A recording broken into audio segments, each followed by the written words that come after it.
Yada obo ade na sese dan ne dan nyina no wo hwe ye so ema ya hoode hwonko ye kodakora na wo ma boni biada ento ye na de bia no aya na hoode no so ewo ho no mama mahwefo nyina akwa bashonko enfambra showdown jumedi so Kumasi online TV Thick TV and our face no friends of Ken TV and sama ekoso wo mema imu and asabre na ya se wo maboabo ne nyina no amede ba be so mu se showdown jumedi and the showdown jumedi ne me dedicate e de amame Sami CEO Mr. Daniel Yeboa ene twedi ampo nyankopon e de afe baako aka ne fie ho baby biara o biara me hire nkwa tenten me hire se twedi ampo nyankopon be ka ne ho no be ma ne nyinche ankasante de showdown ne de me fire ba me fire kese sanse ne e ya me agasa mejumewura na woda me hire unya subscribe ya onim de obeye dada me pacho subscribe ma me why share video we e ma oni ebo no so share fa ma obi fofo na comment section ase no dade de nyina na me ne mo ande di man metu jano ewa hase na so wato de e de afa comment section ase e de amame hana ATP wo beba betina se na eja sema ba won krata ni mu no wato nebo apense ni nyina mu e de amaye from now akosi se 4 pm bebo de trust me de ensem no mabone bede ankasa me amede jubede nyina no eso momidin ene nana ya se wana njuma ko bi so ada roma e na abre ni abre bia metumi betina video man se de show da jubede no ebe so mo eye lionage clinic GH lionage for say yade bia da osubi a wechia unya no eduro ntwuhwumi ka be pie mo ma hweye na wo mo ema ebibiduo papa ebetumi atu yade ni nyina no ase wo mo wo branches mienu Kumasi ha no yade o mo tech mazima saso na nkramante mu no wo mo was painters free consultation wo frɛ wo mo a wuntie sike bia wo mo ye adwuma Mondays kosi Saturdays anopa 8 am edi kosi enwumbre 6 pm wo betumi afrɛ wo mo 0559658403 and I say 05581434338 na one lionage clinic GH for atwetwe enkomo Danis garage so asoma se agese mprempren me di show da dwumedie no ehso mo yese ka bia da wo pa bia no wututu nan be pie mo ma hye ya na sa wo frɛ wo mo kura na wo mo adaje wo abotra wo mo no betwetwe enkomo na ka wo pe no wo mo aton ede ama wo pe wo mechi akwan a wo mo Kumasi askwa wo mo ni TI amas ena edi enhwe no betimi afrɛ wo mo so 0550623377 na ono wo mo atwetwe enkomo yentu fa na yenko ensem ni mu a MPP amayoko ne election na bushia aka just some few days and aka few days and I say because aka barely 2 weeks na election change na nkasa no etumi abas yenim say 5 aspirants na ejina in fact nipa 5 ni nyina no wo mo aye campaign na esefata obi abetumi ato obade amade wo pe bia but me ne de abre bia metena hanum say nipa ba ko pe ena dane de nyina no me di ne ho adanse san say message a ekita papa we ne message na no den ena ejanso a wo message ni mu no enye easy Kennedy message ni na ye injuma wase me ba no eyade a chese mu amakosuku amunye adwuma ye mebe mama adwuma mo nso amunko asuku de mu da mebe mama adwuma mo nso amobese mu wura eye military ni mu ne mama adwuma mo ambese mu wura police mu mama adwuma delegates mu benye adwuma ye police station executives mu benye adwuma ye even the grassroots impono akompre KennedyAgyapong so obi ansa betumi akona no se wo ba no be ye mampani wo krom ha in fact ye nyina ye nim se ba bia asisi a wo man na duro no eyade aniema mu ayeden ye pia ye nko ye tuaku nyakura bushia ye tusi form say timesan say de ye di to nsuo mpo anom mpo no eyade ho aye den de amaye obi wo no ma wa ko school awie 4 years ni 5 years ni 6 years ni edwuma ye friend edwuma wo nya binye ye ne so sika ne ma ne papa wo ma say de gu all in the names of say wo mo pedache papa e de ama wo mo ma no enya sam ketwa ba kompre ko de ye nim say wo kita sa ashwa records na enne wo kaso obema obi edwuma eni kwan say you doubting because denim dia papa we yaye dani de nyina ye na me ka say he happens to be the only politician why employ close to 7,000 people enya sem getwa de nipa ba ya na wa ye nyame ya adoma weekend di twema the following Saturday da ye nim no eno na chese delegate na no wo mde kokromoti ne kwa akoto ba na wo mo akwa yi mampani ye besre abane de amokoto amonto ma number 1 instance baby a obefe bia wo no adi na manfo bo wo beti yese mo de Kennedy ba ye beto ma mo manfa Kennedy ama ye nto ba ne mfa ma mo ensema manfo kano no it is a MPP amanyoko ne pese 2028 wo mutumi be diso ebeje kunwa ne free NDC fo nsem dia ene na said ye Ghana fo nyina ye kadada no wo monye ne sa pepepe emfa maye na Dr. Mabudu Bawumia so ne nkrofo de abusua propaganda no ohye propaganda emfa fa so bi amba no eno ena da ne de nyina no aya na wo mgusu a wo moye sabe ya menemo ka se Dr. Mabudu Bawumia wa santemantem hono se ya wo ye campaign na enya asem ketwa na ne campaign na mu na mehu se ya no fo bi kitekita flagos wo mo sa de go friend say border ya chocho ne ma bi e wo so na ba ko mi hu ye busua na eye mesiri ye papa ne say yes the tradition goes on. Now say na tradition be na wo MPP amanyoko yi mu a wo mo che say the tradition goes on. Now the tradition goes on no and wo mo de your former president Kufuor Mesrefeto so mame your former president Kufuor nanim ewo so na nado danko Kufuor ado so anim wo so and na Dr. Mabudu Bawumia na kasa mu no wo no so nanim ewo board ne so na enipa miensa ye egusu wo mo so wo mo che say e ya de che say Kufuor wa ba pen Kufuor anya hwe no ko mienu ansa no ba be ye mampani wo krom ha na onu so wiye na nado danko Kufuor ado wono so eba ye na nado danko Kufuor ado so ba ye no onu so be ko miensa ansa na wo ba be ye mampani e wo krom ha nti sa nado danko Kufuor ado ko miensa dia ende na e wo se Dr. Mabudu Bawumia wakoba akona sade na pekia e so otumi sa akobiom na sade na ye na da ni de nyina no MP before wo mo ka the tradition must go on we ko say asa we be ko say nti yes aso mo obi foforo nsan kobiom no da ni de nyina ya na medwe hu bi ebusua aya na menti ase because ye nim se anya hwe no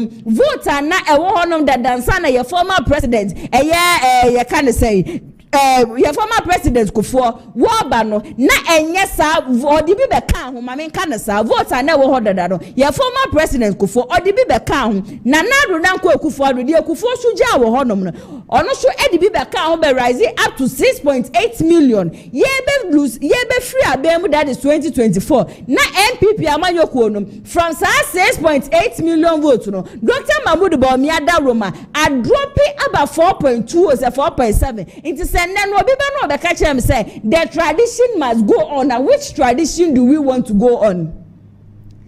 And that's no yes the tradition goes on. Just a kwabrani akomienu ba kwa akomiensa inti nipa na wo twe MPP amanyoko vote ni ko akire nipa na wo ko fa 38% de bre MPP no the tradition must go on inti no yensa repeat sa nipa no knowing very well say MPP amanyoko na ye wo over 6.8 million vote wo hono ma say ye di obi fufuro ba sa nipa no ye KennedyAgyapong ko KennedyAgyapong na wo betumi abebo na sa 6.8 million vote no wasa so increase the amaye yet was say na the tradition must go on delegate ya bestre mu ye papa grassroots na kasa and some grassroots na can say ye mpe wo bi a wo beba want to me meboa ye and we are councilman na tumperifo trim say the moka the tradition must go on your former president Kufuor aye bia no a vice president there be no a vice president ye nana danko Kufuor no a vice president no a vice president Dr. Mabudu Bawumia dia no a vice president boni e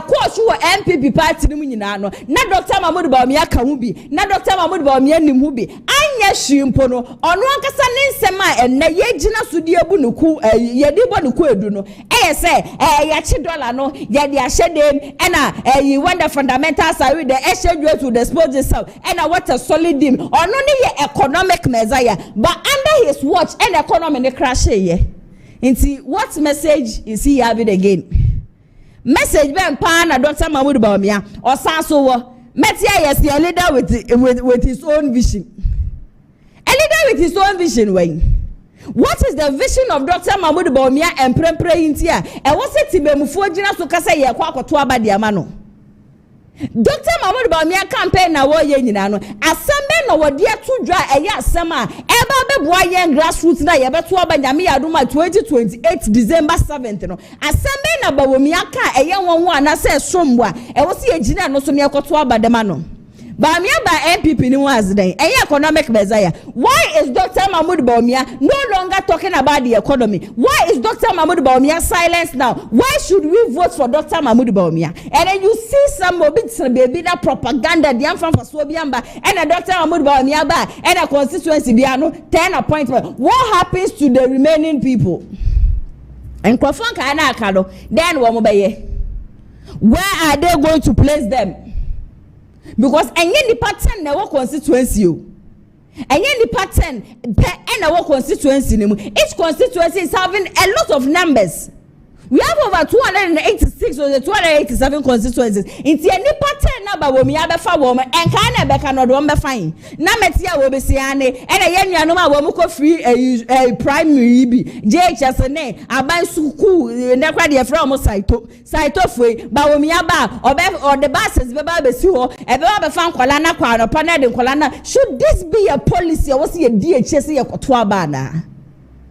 Where your messenger and was set him for ye jay ye bibia ye say ye di America kotoa ba di ama Dr. Mahmoud Bawumia. He is not having any message.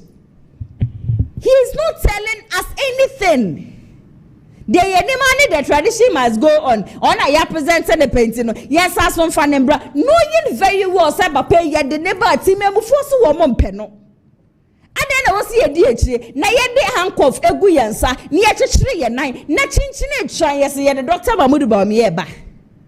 It's MPP amanyoko no. A serious political party pa wo hu. In the history of politics, minti baby da say ti memufo e point you obi a wo beba be ye mampeni wo kroma minti bi da. Nenso ene MPP amanyoko no ti memufo na mamu chance a ente say osi mesi KennedyAgyapong ko KennedyAgyapong be ba number 1 mo de ne ba ye beto ba ne dia mamo na kwabra ne nam ne ye fa ne ma en wonim kasa en wo ti say Ghana fo so na ye beto ba ne si nipa no onim kasa no na ye pe Ghana fo beto ba say se de da ne de nyina mo kasa nipa ne koko ha no ye nim da na so still na wo no na ye pe so obi koko ha no no baby adwuma na me ameti he me nsa be koma no a me mfom na obe de no de debufu aba me so delegate ye na mo kasa o delegate ye na mo kasa nkasa na wachi we twem a aka just 1 week na makwa akoto aba se na wachi we twem a aka 1 week pe na makoto aba yes remu kotodwegu fo me nsa dansa yem e ma mo nkwaji sika mfiri obi ho nkoto aba fu ye pamocho ye na mo na kasa. Baby, our mind Ghana keka kono. We need a bold leader. Ye hear leader ne nisu say. Ye hear leader obechina ne naso na sebi. Se minister bi di nkwasi asem obe kache minister ne se enkwasi asem na wudi no. Na nadu dan kwa kufadu ya mampeni. Ghana fo nyina eka. Sisa keno fo wiate sasa keno fo wiate boye fom. Na nadu dan kwa kufadu entie ye.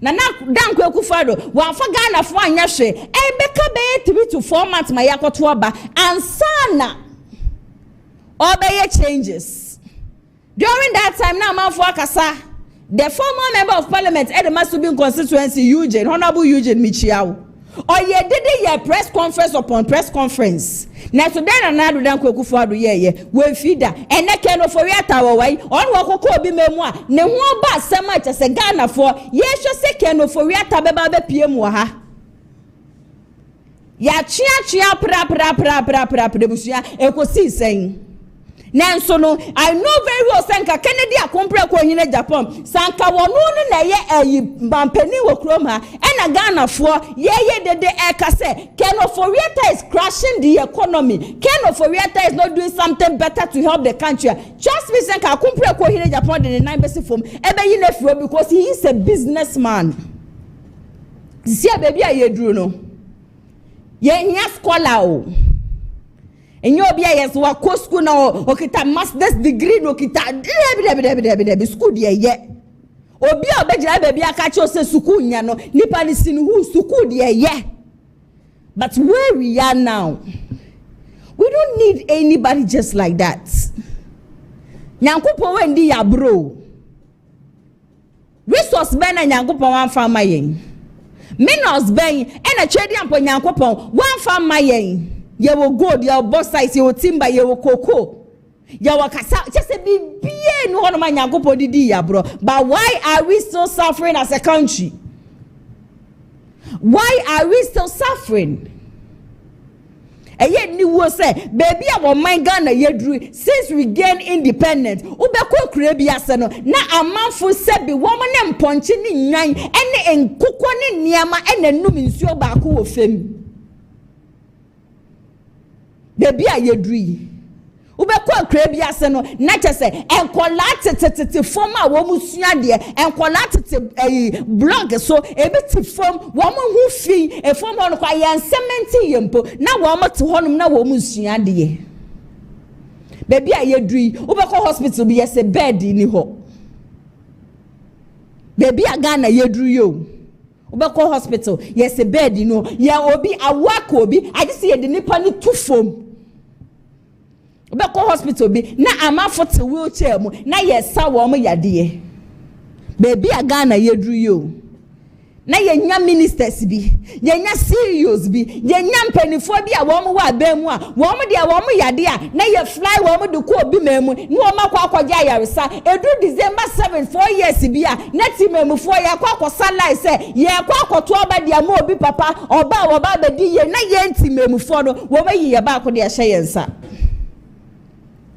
nde yenya leader bi a o china kasa de ma youth no leader bi a wo kire se nyame ya adom na meba memma youth na wa hinhan wo mo memma youth na adwuma ye and we the youth we are saying we don't want ema ye nso yeti wa kompre ko ho no ente sa dakro wo abusua wan hwa ye bebo ye nsa no na yati ni suo. He is a very selfless man. He is very selfless. Ohun sen nyonko ho chire na bibi ya ye no.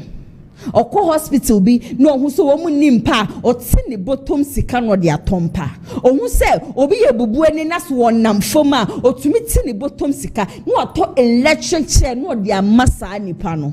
We yempe yepeden. Ebusia yempe yepeden. Wati ne bottom skill. Cardio center Osidiama Ghana. He has never been a minister before. He was only an MP. He has never been a minister before. I buy appointment, I buy a contract, maybe I can say the man. But Sanka politicians in Anaka Yama warm contract. And a team before Yen son for swat is said the Yenya KennedyAgyapong KennedyAgyapong son for swat. And can many sure Sanka Ghana Yahobashi and the Biarada. Delegates, it's up to you. Kasaya Bakenya Yaka. Papa na ye campaign a bua jenenti asieso. De nipa be ye bia papa na ye.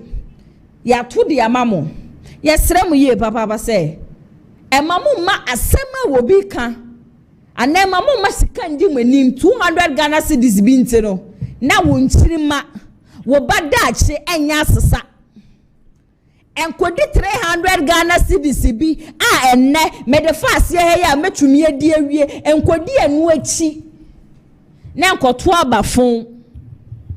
Na webuhwe be pie mu hospital a ye de ntoma bese fom ye de amano na wada. There is this propaganda with you so say yes KennedyAgyapong KennedyAgyapong especially ukopie mu aguna suedu ami akasa mi krom Cynthia Morrison our no member of parliament ho no ye MPP ni e obegina as independent candidate ni nyame ya adom na de ni to me pick the man but now ne Cynthia Morrison so campaign de KennedyAgyapong KennedyAgyapong in as much as say oye independent candidate ukopie mu ami krom Aguna say they NDC for that bre and no doubt about that but Emma for Kasem KennedyAgyapong KennedyAgyapong because of the relation and that was no ni Cynthia Morrison in Temutino Kennedy one no ma Cynthia Morrison sika Emma ne call as independent candidate sabe ya me ka say Kennedy aba be yi sansem ni nyina no say sanko wono akompreko sanko wo say sika na adentu no ne 2023 oko election a wodi ntwo no wono afọ sa sika no ene sa hoden no anko as independent candidate or select delegate say sa propaganda amanfo ye ne ade nyina no wo muntungu no wa bre e wo party ni manka say yanko na yanko tie KennedyAgyapong KennedyAgyapong ne nsem ni nyina no emna sisia Enipa mienu na aka sembi akire. Chairman himself katra me say abrantie bi wa ha oko election olusu ya oseme na me ma Cynthia Morrison eko independent na adewe ababe ni wo If you say me call contest, me lose because yeah independent. So who am I to go and advise Obisa wako contest wa lose into uncle independent? How? Now me my advisor any can man farm me ho na me so man go independent. Me go independent. Sa branch ya no a obviously your friend Chris. I don't even know him. Minimum and one nam no say me. And he behaves like a shawoni because and also Bawumia or China Mosika or Bryan and our nam and our gunko for any mass. Choboy, I was sent to a back. I was sent to a back now obetie abakosem. I was sent to a back no obetie abakosem.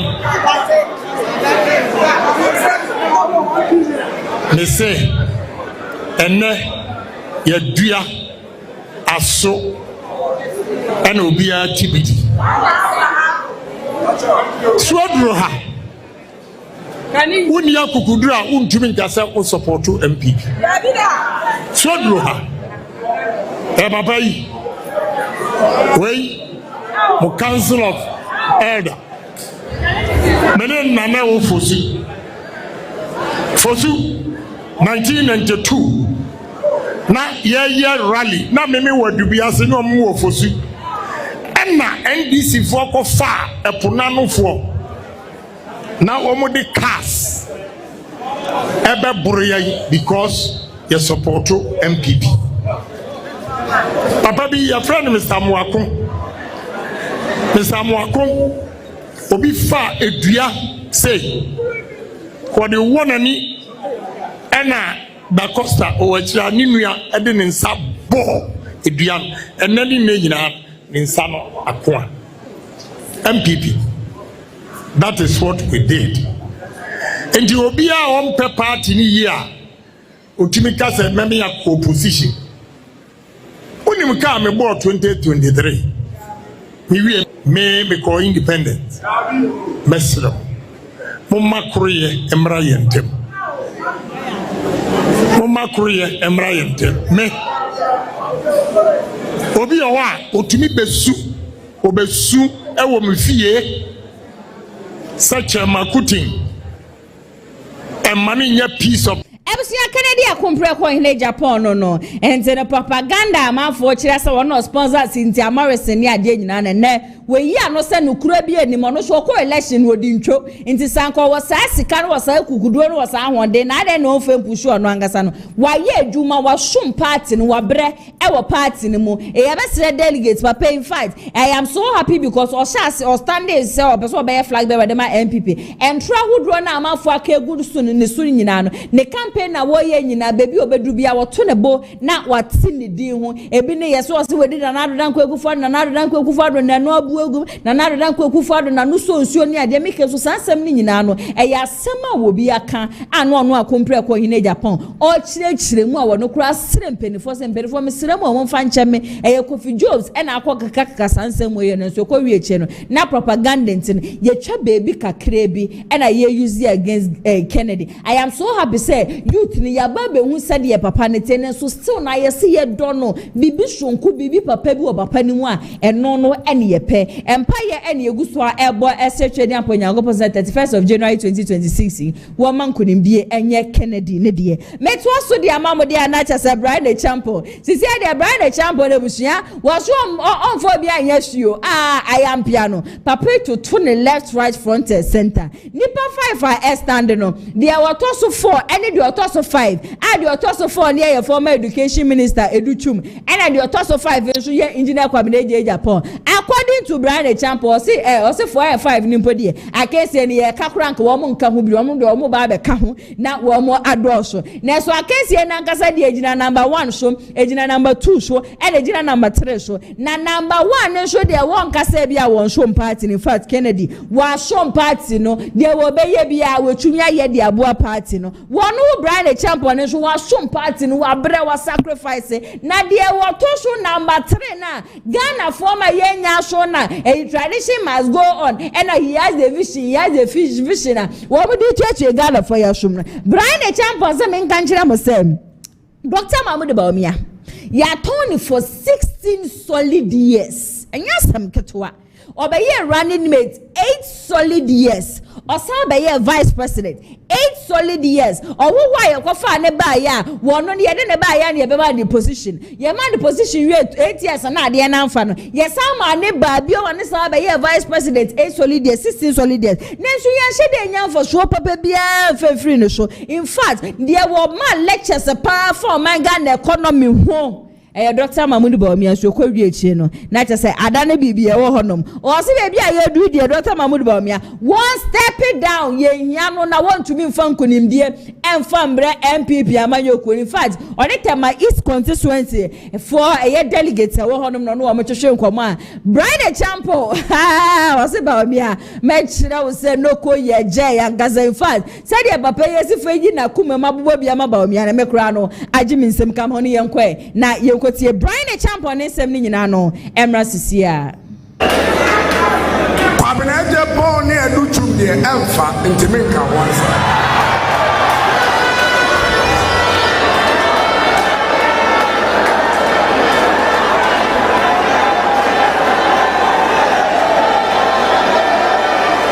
Amwa million mujina ni na no very fine gentlemen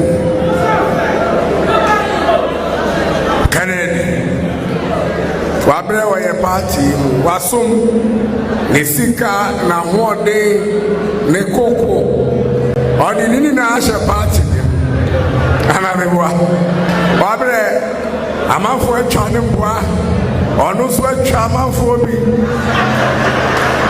wabre wa party ana kwesi wabre wa party 65 years. Onya mami abrantie no. Na me nkoti tumi emra ya mani.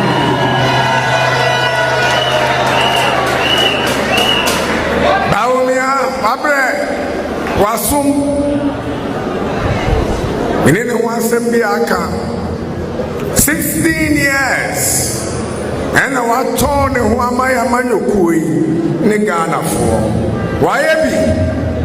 8 years as running mate, 8 years as vice president.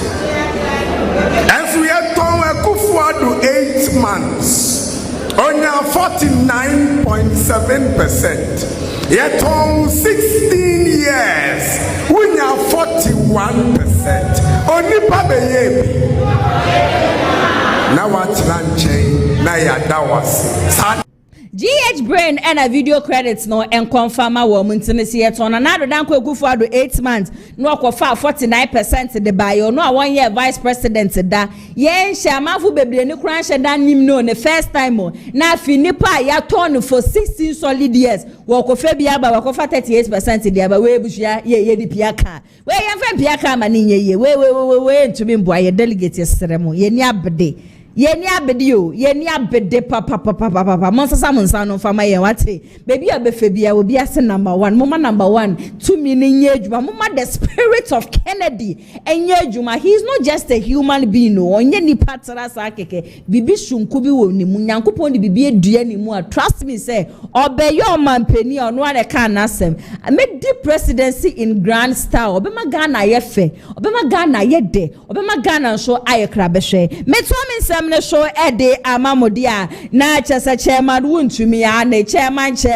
Ashanti regional chairman wakasa na chairman wuntumi sama waka ye in fact emsere ye na ye nimse wuntumi de odi Bawumia chi oya campaign de Bawumia se medika ya ka chem se Bawumia wa Ashanti region tin baby a ofe bia no wuntumi edi echire na chairman wuntumi fiti last year ebe nyina in fact papa no ne ho akedwe mu ene ma afa papa ne so na nyasem ketwa ene okokota ane se court na wo court na se hu chema wuntumi a sebi mpenfo fan cheme na waye no ho se de oye yarefo chema wuntumi court a ubehu Clark it. Ne star oyaro no. On kasani ade. Na so ne de chairman wutumi we PM e wo Dr. Mahmoud Bawumia platform so a won be kasa ma yenti a o se so obi peso obeye mampani ana so obi hia tumi a enye friendship asem na enye minim wenti no e wo se ye to abade ma nipa de da bi na mbom no nipa ye de ne ba ye benya power o kan ye nam se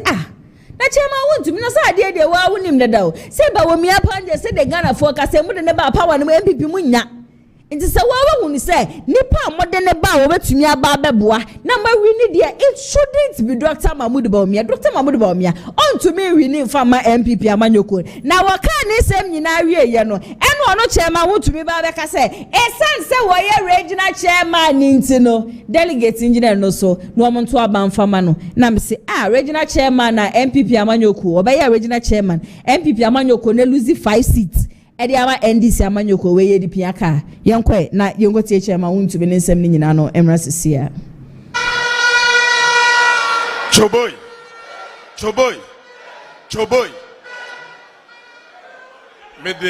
me kasa no mu 1 minute edi yaseda me din ka da me regional executive nyina se sanso ana me da me constituency chairman for and the constituency executives in Swasi. Na mababe da coordinators and the polling station, the council of elders, the patron for say. Na we the ayabos body my boy Dr. Ayu a free year, my boy Abaso a quans from Koso, why are dear sir campaign, wash him a chairman ye papa. Only one casa wunya calling sin team. And me kasa special assistant Eddie and new aboafo muka hu nyina all the team onyankopon na me de da mu nyina mase my second vice I love you onyankopon hira mu nyina de atoso bio ene se aba ya kwakoto no 31st no enye obi a waboa eso aba ane ya kwakoto ye kwakoto aba for our future. For Ghana, your future. Ye kwa kotoa ba se wan na betimi awene eye election 2028 no. Na free 1992 abepem ne no. MPP enipa 9 ana adi e party nanim. De odi kan no ne ye friend adubu ahe. Ye ko 1992 no. Ye MPP for the age to mu se ya wene.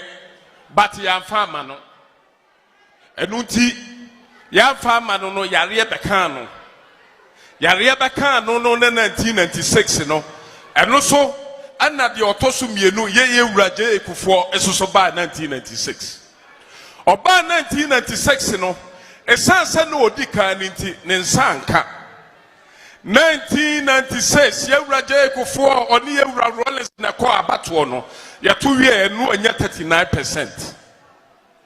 Aya 2000 elections no na nya bia yewura Rollins beko bio enunti yewura je ekufo 39% na onya aye no na nya ehunu na se na nya kwa eti abra na yewura aya atama sa wanya ne ba bi ko onyankopon fa de krasie na wo ye vice president yewura Rollins ene amma dinijina NDC for na mu no ne je ekufo ko contest ye no aya 2000 no esanse na yewura je ekufo anya 39% ni nti no na yewura aya atamase soso wono soso oba bepe aya 50+1 na yewura je ekufo oba bepe 11+1 ni nti no yeto abano na yewura je ekufo no awe ne abano 2000 sansoso ana yewura ayaje ekufo no abra oba be call 2008 no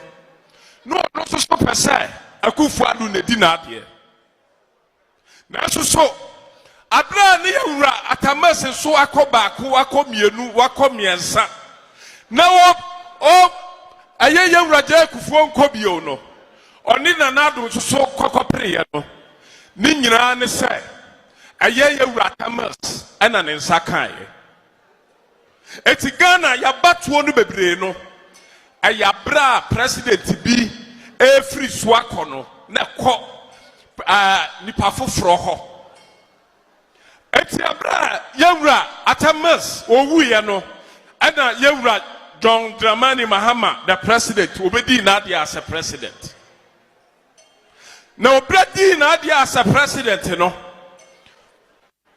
obedi na dia as a president no so obehwemu a aye 2012 no ye nyina enim de esiye you and I were not there and ye beto aso be call 2016 election esanse na nadu danko akufuado no akoba aku no akomienu no akomiensenti no for the first time no na candidate no ebi aye popular say the sitting president and ama akufuado so babe win 2016 na nadu danko akufuado so abra ono so babe free so no so pesa yewra Dr. Alhaji Mahmoud Bawumia incoming president no pesa ono so na edi na ade na so esanse na akufuado so edi no ono so koninti no aye yewra Mahama efise okọ 2016 obekọ 2020 and obekọ 2024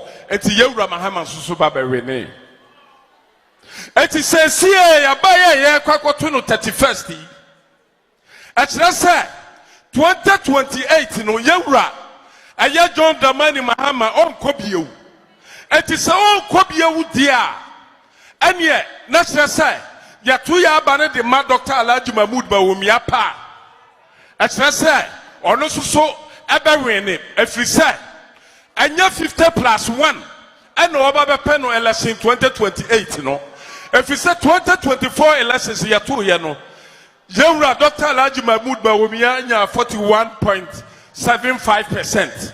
Eti ye de etwaniti akasa aka 9 pe akasai eti say ye tumi ne ye pe dia anya se madam funi wei anya se mi ni wei ne wokuo anya se wei na ye tenten anya se wei na me pe na asem na mbom dia yede ne ko a obetimi agitumi na maye no mepoacha constituency executive say ayahwan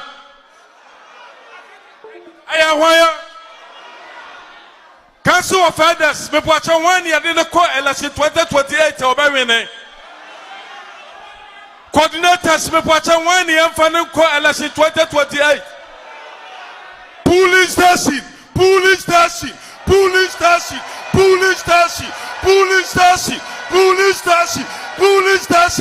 I want you for the call LC 2028.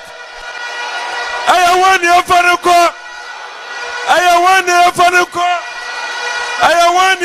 call. Mesdames et Kassani Bavier, Moutier.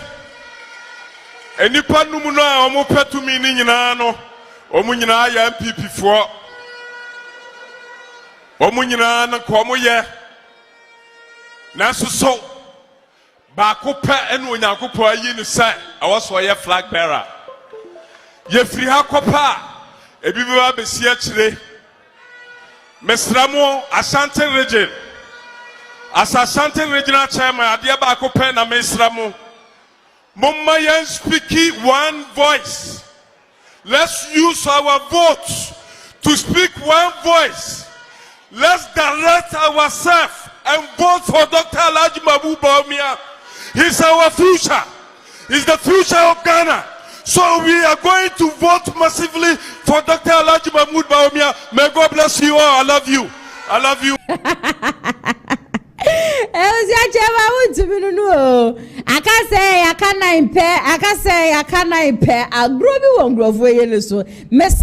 Figure na MPP amanyoko nya 2024 no hu said ye na youth ne ni abere ne senate memfo ya ye ready say ye best science ase no se wo ma ye careful no mo de ba wo ma dwe yo mo sa aka 9 pe no mo de ye dede no e bete shuma na ba be ye aka 50 pe Cause Ghana for ye ready say yes sadi ye kokromotina koto aba e de ama wo bi a went to me anji o my Ghana economy na fancy one more dey be je obisa police station for one ye de ba wo mo nji ano executives one ye de ba obeko omo nyi ano because wo mo nim say agro bi na wo chairman wo ntumi e ho Ashanti regional ye can say as Ashanti regional chairman wo mo nim say de obegina ho ye nyina no e agro bi na wo mo ni so. They ya we say ya grobi na woman so asante mantem ha MPP amanyo ko bosha mo de sha asante for monka mu ba akokura mu di so de mayen man sha ye bosa mo be 3 interchanges amayen ewen interchanges mi ensa na mo share ye bo no ewen enne ko hwe swami enne ko na ko hwe swami interchange mpo no MPP amanyo ko mentumi anya mfa ma asante for yen yanum anom ton ade wa anga junction mutu wom nyina di free honum de kogu wood village say mo ba be ye interchange wa anga junction di amaye anga junction interchange na wan mukoye na mukoye interchange matemalefo ena Dr. Mahmoud Bawumia wonya no wo be gina CPS so be ka kire Ghana fo say interchange na mukoye watemale de man no wudi ni gina honum na so de Ghana card gina ho a obefa Ghana card no eja interchange no enne mo sa ba ye na so say ye san koto aba fo me sebi mo pam sebi okwahia no ye fitirechi ena mo be chi ni ntine ye san koto aba na fama mo ba mo sa ba fum sika abedi sika na ye ntimemufo na ye bre no mo fa ye nya hwe wa ha. It go to a time na ye rotumfo na me bo odi anuma bo memu wono ene got to a time na e was se wo presa amanfo fa fansem na yemfa nkosiesie eye g yemfa nkosiesie hospital ho no mo yemfa nkosiesie hospital na chairman wotu no ye Ashanti regional minister o se owo sika ma na bu ni sunti no obeyi go digu table so de be kire galafo na de ye se ye de ye ona anya o ya yenja ofaye yesi okwahia so no yentia ne be ma shomprensa ya to aba ne de amamu 2 solid time 8 solid years ma anye bibia amfa ma ya to so miensa okwahia no sa betia ye be ma so sisi ane de ye de rapper ye de akyekyere ye be ma e de aboye sisi ye mamu nsa betia ye be ma ne so mfa ma ye sanse ade amode ye ya asante for ne ye ya akoye dedem ewura ye yankasa ya bremo ye best science asem ye wogidie se nipa foforo beba no obegin asanteman ho no obeye niema papa nso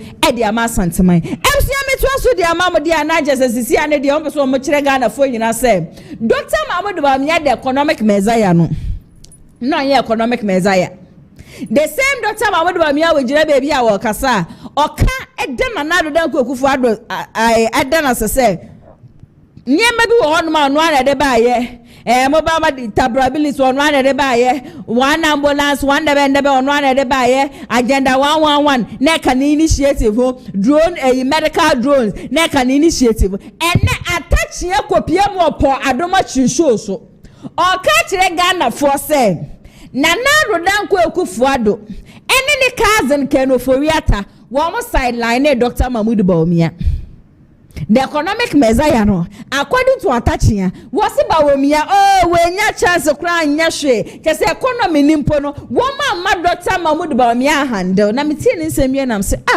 growing up I was told so obi a wenyi nche me obi a fita wo ni tirimu bia ye nipa osokra na say ne tirimu afufita yes akwedu onimade akwedu ye nyansani we believe say gray hair e ya de a ejina e de ma nyansa ni nimde but papa we de ne de ebusua nye ni gray hair ni nim say bia na wono ana bi okoto da fita ibi no de fa ne tiri ho de a I don't understand because ne nsem keka no enchen crying odi yankwe na yenkoti ensem atachia e kan ye no emra sisia as saying so Dr. Bawumia was sidelined. Oh please, who doesn't know this? By whom?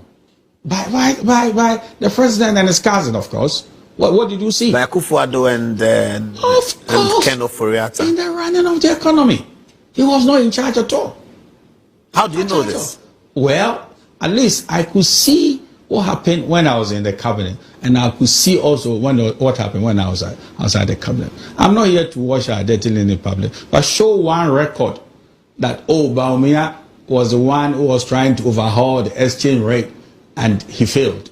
Do you know what was happening at that time? Gold for oil was to overhaul the exchange rate, but we ended at $14 per dollar.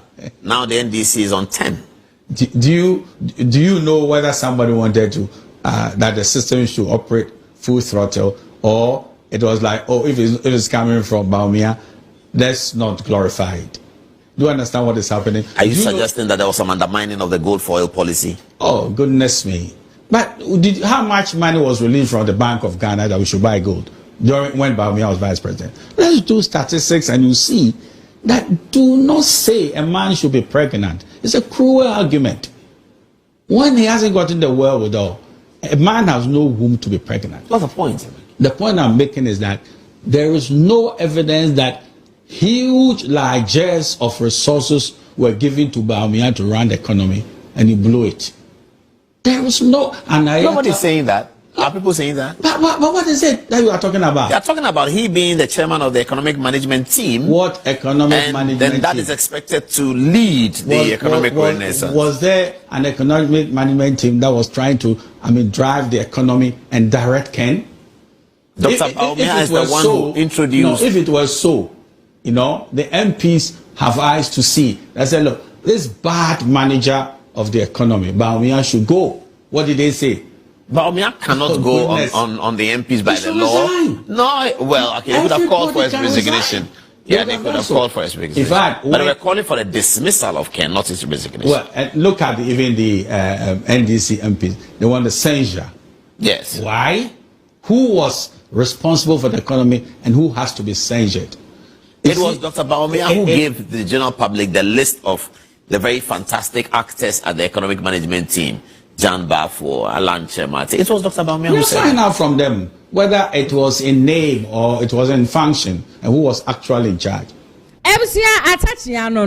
Was it there was nothing like economic management team? If there is nothing like economic management team, and here for Dr. Mahmoud Bawumia, we free ya we bebo room we catch Ghana for say what a solid team. What a solid team. Now and no a free share. You can do whatever you wanna do. You can say whatever you wanna say. We all know say Dr. Mahmoud Bawumia, he is a failed economist. That one day, idea that one. Wait me na there was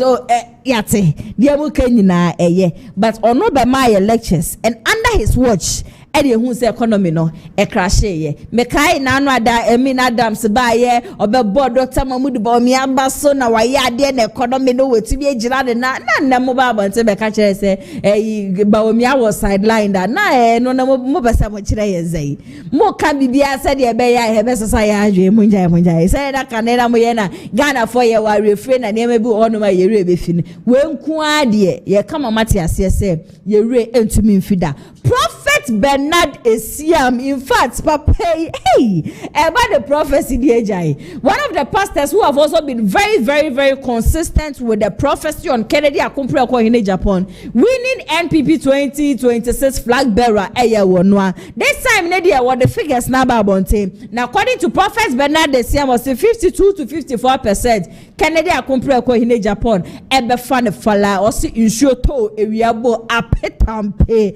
31st of January 2026. Wuni Kennedy t-shirt akopebi she. Wuni NPP flag akopebi. It san say abofo nyina be hye him san say on my Ghana, the chosen one, the next president of this country. Eyade just say woba. Na bana woba nyina so no wo be Ghana for e de yefiri sumu e de yakohan mu. Prophet Bernard Esiam there me say one of the prophets who have really been consistent with their prophecy.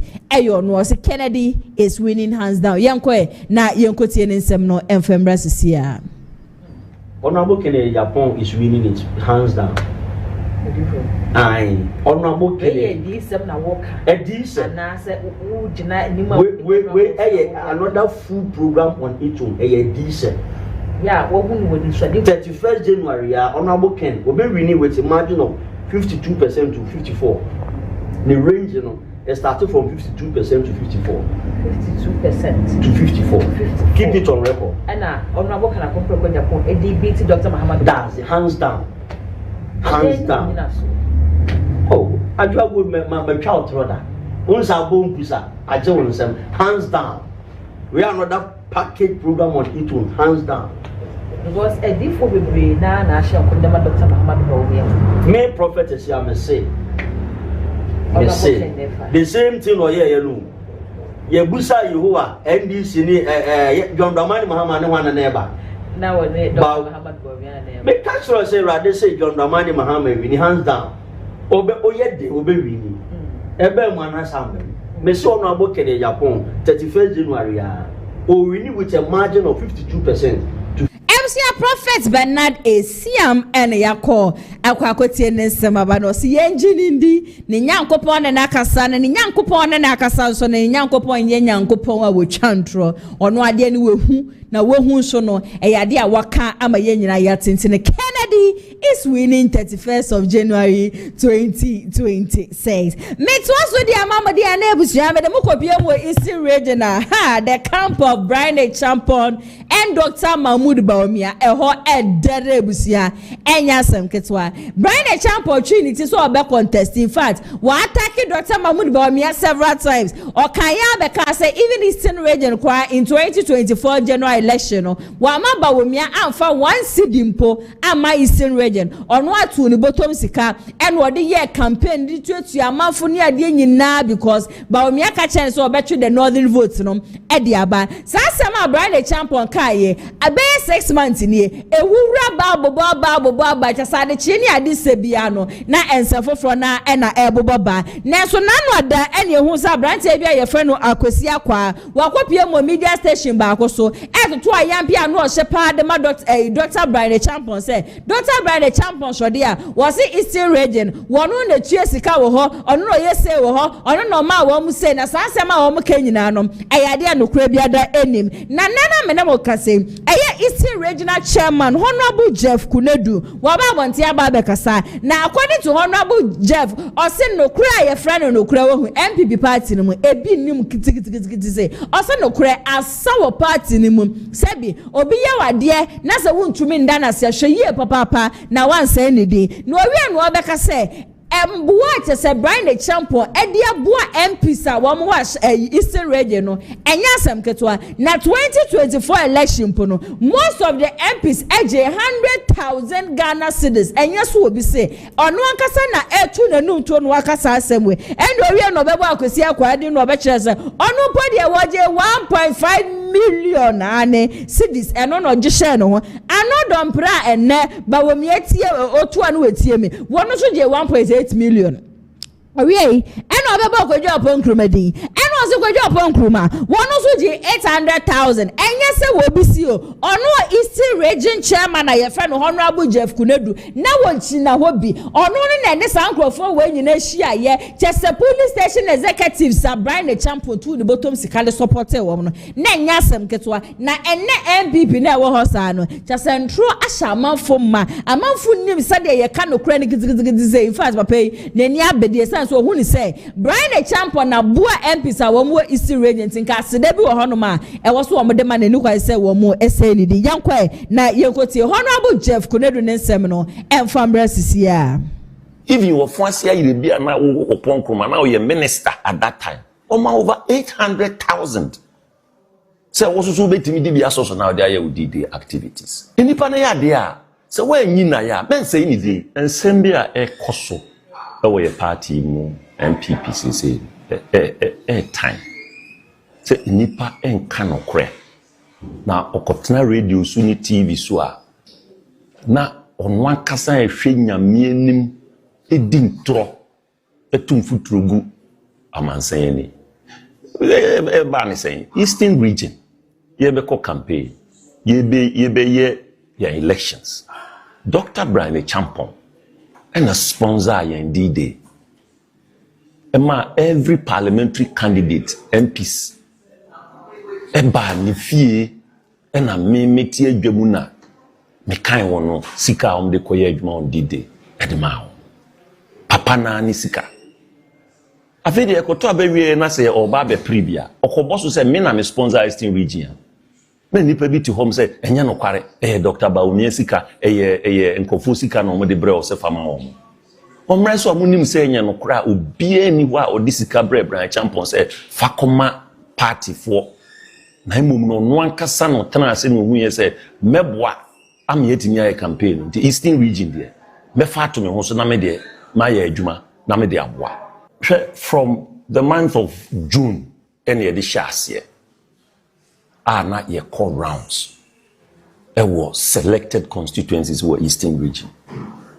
You could do hubia your call constituency no more. The bit is Fantia Kwa North. Your call the chin polling station for nyina so Bryan ma ubia sika about 200 cities each say ubia amfanji na omfa enkoshe campaign ase. Ye be fi ho or sign my candidate no 100,000. Eno de ye meka se na nya ni sika. Sa no de sha see from June aircon every month bia apart from some fewer na on ye ministers and as bibi e wo won nsem. Pusumi bia na 100,000 if you papa no hoko e koma each and every one of them. Eno de muntimi nyira ho na on ka se papa we Bryan ni sika se memfanya adwuma se. And on D-Day, I can D-Day, Omujina TV, so I can say, and Yanokwara and Yenisika. Sissy, I didn't Yanokora and Cascania Codin Unifi, and can me regional chairman, can your party office Nametana, Media Bro say, oh, Beji party secure their money. This answer non a fatal knows or Beboa Eastern region. I'm yet near Yajuma. Enti, Oba, Honorable Akwesiakwa, Ujina TV, so Casa answer more Kayan. Ononkwa Bryan ma 1.5 million Ghana cedis on D-Day. Honorable Anodon Pre.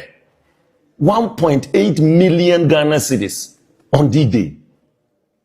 So, Kokede 1.8 million Ghana cedis on D-Day. If you were forced here, you'd be now you're minister at that time. Over 800,000. So, also so be be associated now there with D-Day activities. Enipa na ya de a se wa nyi na ya men say ni din wa nyi na ya men me ka se be oboa enye no kware because you want your candidate to win na se ukoko dis and throw away fa na ho a o chena se o candidate ni win a o be de no abegina na nimu abeka che say oh ade achi bia sorry bra se be kwa apia na ya boa kwa apia on na ya boa ono de onyi ni sika okobo so awso wodi ntro ade achi anwa san begina na nim say on fa sika ma na e fa kokoye campaign bi o. I was seeing a can of crack. So when you panic this camera, me say me was CCTV camera, it capture everybody. But I don't want to do it. I don't want to be pushed to the wall. Kasa ye can ye be bia call so who bia no e wom. The CCTV captured everybody. Na say wo kwakoji sika ye party sika ye de call obi fie ni akwakoji. This is very simple logic. I'm a person of my Ghana and MPP for Mubehu. And Trono Esuncha.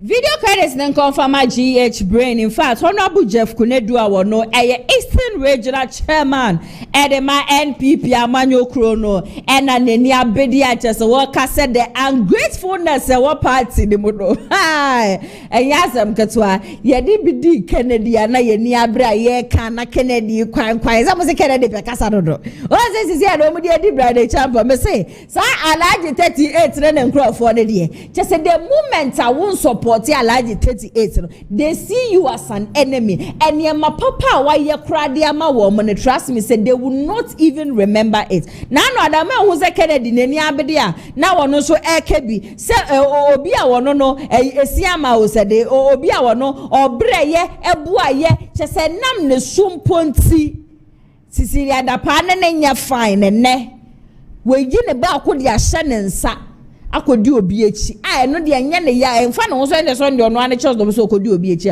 but of shed the sacrifices are why ye dia manipa na ko expect sanka anya hwe nipa no beda na so ye hwe kwan ye omode ne fa so won say ne omode bi edi Bryan champion na sabe ye me na mo ka say video credit issue confirm Adum TV ade akwadwo opon kroma wo mo ye program na no so frewrem no so no wo bia wo begira ba bia aka so no wo kwaji sika bi efri Bryan champion ho wo besire ye baba basasa asem no kura bia da enim na pious a wo no ye kasamafo de ma Bryan champion wo ka che ne say omra back number retract statement bi a ono so make say ya de just Dr. Bryan champion ama akwadwo opon kroma sika se wono so nje na onfenye campaign woso ye ne MPP party nim amanfo rely on entro na just asha amanfo ma na se ye kwa akense no obi ade no ena me na me weska ena me na me ma weska na me weska na me ma weska wasasa ngrofo no eni kwan se ye ma wo mu ben politics imposan se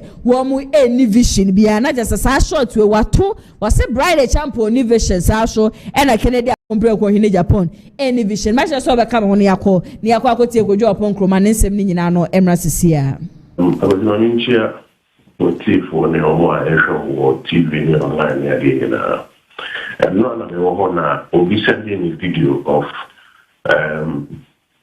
in your piles are all studio na and we are what okay obu bosto and he when we read video ni no let's send a message say asema o kan send no and all about na TV so and okay until we can kasa all flip back into the TV no pay now correct it and someone what can only saying no correct all corrected okay say on kind some more tiny in fact we know Kateria not forward it screenshot of minute chat okay because now we expect so baba can correct or correct so that we don't have to come in to correct it to not forward it screenshot now master so we are into new screenshot no be able the over count TV so ni bisa no e wo WhatsApp message o katrele nke hu hia say rabe yet side kwasi but the omonia no ni ensem na nya no kra no mo ka no eno nti na e ho ko hia say left for there but first of all obi a o ye politics a o de sika and amena me sika we ama we na me wo sika na me di say sika di no and so adi hu ye the wa all share e be boy the kind of Brazil because politics na niska and musical competition say nana the Oscar na me na mampo Oscar na me na mampo Oscar in politics no so one will be sika then the year will be in fact in 2024 at the end of quite high and say no party for be work who say what now we see me to say so we are come we and I delegate to my country scout I say and John Kwan ko paba it that sika say no sika come on a high in the end of common also be a say what they see yourself as on what party won't do any and then one say piles are say also a party about party you say sika some campaign now mo say party no party ni akono Kwadwo Opon Kroma no sabre ya menemo kase wa be side di ho waso ono sika amafo cheche ye Bryan champion cheche ye no ono na ya de a wanya bi wanyi sika efri obi a wono ani sika eno ode ye ne campaign honorable Jeff so ye isi regional chairman no so betu de num to say Kwadwo Opon Kroma no o mani 800,000 Ghana cedis but me tete ne yesi sa sika no ye Dr. Mahmoud Bawumia na de ba ye na nye Bryan champion ne di sa sika Bryan champion so aba be ka say Eastern region campaign de obi e no hono mo diskabaye because of Bosha Bawumia share nti ono na yi ni bottom sika e no de yes a campaign ni nyina say MPP party ne de wo moto aba ni wi a say be ya wo be fix party no e be chankasa because the way amanfo si fetietietie amanfo na so no enye kama kra say enra say bi hu say na toshi ane aiwe na toshi wodi KennedyAgyapong KennedyAgyapong echi mami so propaganda ne nsama yaka de egu mami hu fi no enye easy enra me hu so okopie mu wo sunyane one of the constituencies are no ne delegates kase kodi Kennedy hu adanse yeso okodu honum light wo honum kama bibia wo hobo chese wa sha ase echi ani ade ote yan say yeso obi afre wo bi alleged obi afre obi aka jiro obi se mame na waba no ade na oba be ye na ma omo ntiase yehu ya ne se blackout honum nyina wa yeshum afide na e wo se mame no etena ne kemu na sa microphone megaphone kitwe ya be delegate gu kai hu na mame no kasa e che delegate but I was so happy me hu ya na say in fact na to shi de wo ye bia no nim de wo ye e na compre ko KennedyAgyapong na chi na wodi ondi na chi sa keke onim nientie wodi do KennedyAgyapong ko KennedyAgyapong na chi we hu bibi papa bi e wo Kennedy mu anu nti and we didn't. In fact, me who video no, na me agasa me money me ra because ekoye will be a beka so you do light then send me to me gasa and my main kwe but mami we ekotena kan mu ma delegates be gu ne hum ene wo mo kasa ye kire wo mo say KennedyAgyapong ko hine Japan ne ma wo be nyina no ye nnwuma nto osere wo mo say wo mo nto aba no emfama ne ye hwe sa video no emra sisia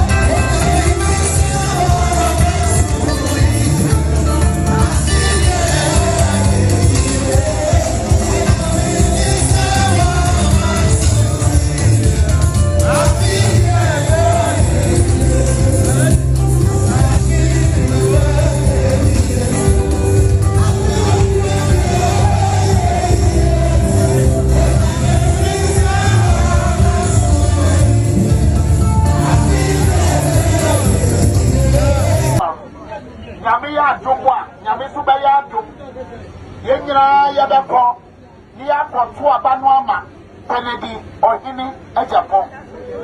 And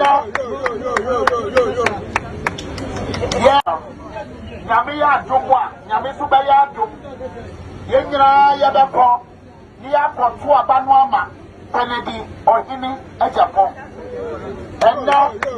In fact, my men are touching Yankopon ensure ye papa. Our campaign from Bryan Brebiano, we are editor a KennedyAgyapong in Japan, and a chimiti. Me would GDS Shunko set Nyameya Doma, and Yama bet to me a pekedia. My minim set 31st of January, Yankopon, why a summon. One my enemy wants to debut Doberman Kunim diem, et to me a year. A yes, woman do lighting and so woman to me and Canipan one phantom. Woman to me and Kayan one to me. Campaign ye be kadie ye be kan ye be se delegate so amoma to aba no e dia ma KennedyAgyapong ohini Japan me to me nsam show e dia ma modia na former deputy director of state protocol ye Philip Kofi enim ono show aba be ye fully and highly connected me se mi agasa mi CEO Mr. Daniel Yeboa ene ye na wodei me ni ye program bi ma ne ka kire me se na ya beka few days my yakwa akoto aba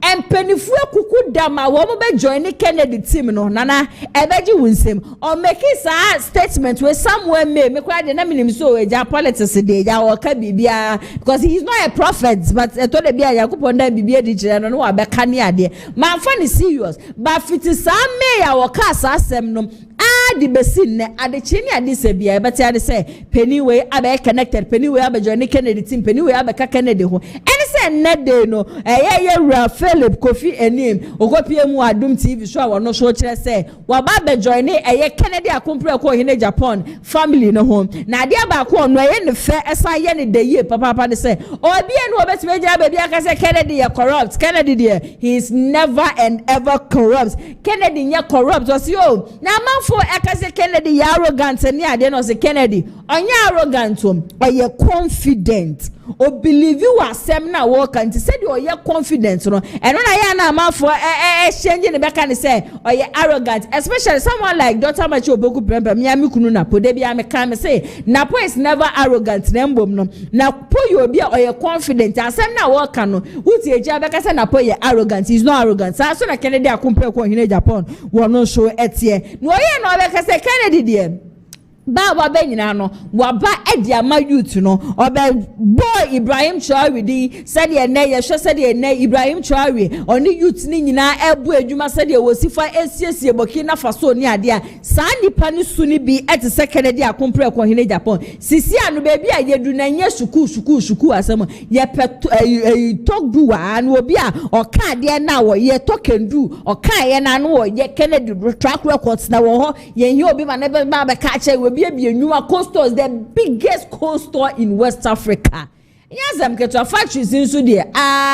We be a bebre na. It was a Kennedy dear, or what GD when no name se Kennedy ba, or best Sanyama, or says so my obiatas, yes, sir. I compare in Japan. It's never corrupt. Video credit no and call and from my Adum TV and Honorable Philip Kofi and him. Next semino Emra Sisia. So Kennedy is not corrupt? I haven't heard any corruption scandal about Kennedy. And ever since I got close to him, I have liked him. You know, from afar, people see him to be, oh, Kennedy is tough. But Kennedy is somebody who is really, really principled. That's what I've learned about him. Is he arrogant? I don't think so. He's confident. He's confident, okay? He's very confident. And he believes in what he says because he does a lot of research. Kennedy, you see him like that, he's very, very, very, very well-researched person. If he sits you down one-on-one and he speaks to you, you'll be convinced. And I think that's what the young people have seen in him. And I must be honest with you, Kennedy is somebody that I think is ready to move along with the youth, to do that transformation that we want. And it has to be, you see, Burkina Faso now, their leader is enjoying a lot of cooperation from the youth because they see him as somebody who is walking the talk. The people now, they don't really have confidence in these, our so-called elite, educated people. They think that these people have failed them because they come and sit down and it's all policies. Now they want people who are action people, people who come to the ground, listen to their sentiments, listen to their issues, address them by making sure that they are implementing policies that will really tackle and also improve their livelihoods. That's what they are looking for. So my sister, now if you're a professor of whatever, it doesn't mean anything to them. All they want is pragmatic person who comes and tell you, I would offer you this book, and he has it in hand and he will offer it to you. Not somebody who come and say, oh, I will give you a job tomorrow. He says, go and bring your CV. Oh, I want somebody who has 15 years experience with double masters. Blah, blah, blah. Currently, you see the young ones that His Excellency John Mahama has appointed. You see the way they are performing. People thought 35-year-olds cannot become heads of institutions. People thought people below 40 cannot become ministers or chief executives. But today, former deputy director of state protocol and asabre ya menemo kase yako akwakotie ne nsem nyina ba waba be join the connected family ebusuani de mu odo mesre wunya join ya tutumika. It's never too late. It's never too late. And then 19th, akabeye 11 days or 10 days be na election no aba. So it is never too late. Kura come and join. Now be join ya said you will need best 5 January. We are winning 31st of January 2026. Inshallah. We be join ya be join what said ya be ya ye did then ye him ni ye den yankopon wasia. Won so betumi aba be den yankopon wase. Nyame ya adoma ya wede ye nim ya. So clergy for Ken and also all night chenchiren chankasa and a eba so ya wade ye nim ya clergy for Ken ye tu ye nwesi ho ye di mpa ye bom pa ye nom mpa ye asre chedi ampo nyankopon se onka ye ho no mo aye na KennedyAgyapong ko KennedyAgyapong entumi ndi nkunim baby biara wo bia no mepacho 0550623377 no betumi afre ye obeso oba nyame ya adoma ya wada program ne be anopat enumere 10 p.m. Sorry, ebeshasie enumere 10 p.m. to the following day 4 a.m. na yapon kosi Friday 4 a.m. ye bompa ye di mpa ye no mempa ye di ye fulu so eto ho no asere se nyankopon entie Ghana fo nyina yesufre ne se KennedyAgyapong ko KennedyAgyapong ebeba be the next flag bearer dia ma MPP no wodi nkunim 2028 ababa ye Ghana nyina no ye man pedinti baby biara wo bia be so oba program ni bia wo frɛ 0550623377 amepacho ye no be twetwe nkomo direction ni ade nyina no enter send wo kyena ne Wednesday ne me de betu dwanso na munyina no metumi ehu bi metu aso dia mamodi a hey yebusia nyame difo we de edu ne so a ohu na mayelem prophet Elbernard ha Prophet Elbernard asaso ababontain. This is the 5th visioner a free papeho. Me say this man has been so consistent with his prophecies. amafu twabonom amafu dinner time amafu kansam che or say jina na so no aka say no, I know the God I serve. I know obofo aya na da ne da nyina no kansam kire me na me say sumo obi ate say KennedyAgyapong akwa yine Japan ono ena ebedi nkonim na che say this time no and somebody just say a prophet Elbernard the prophecies no aya na illustration and wo fa nipa be for no the nipa we ya bedu honom ni ade na this time no hu said dia o kire no na just say akakakre ya manfo be say adwane afri Dr. Bawumia camp asa ba be join Kennedy a son say oso hu ni say youth na sorry when people so na youth ni sorry a wo ma sorry nyina no ene say baby a yedu na apart from Kennedy MPP yen hi obi abiom Ghana ni KennedyAgyapong KennedyAgyapong na yenti obi a case ebusian in fact na nkom hye na me angasa me mo ameti he awase kura egumi amehye so be ka me hono yakọ na yakọ akotie nkom hye ni nyina no abasisia Mahmoud Bawumia standing there. Doctor, stand. And behind doctor and around him are a group of very nice people. Are you following? Now, protocol, get up for me. I've missed up one of them. Stand here.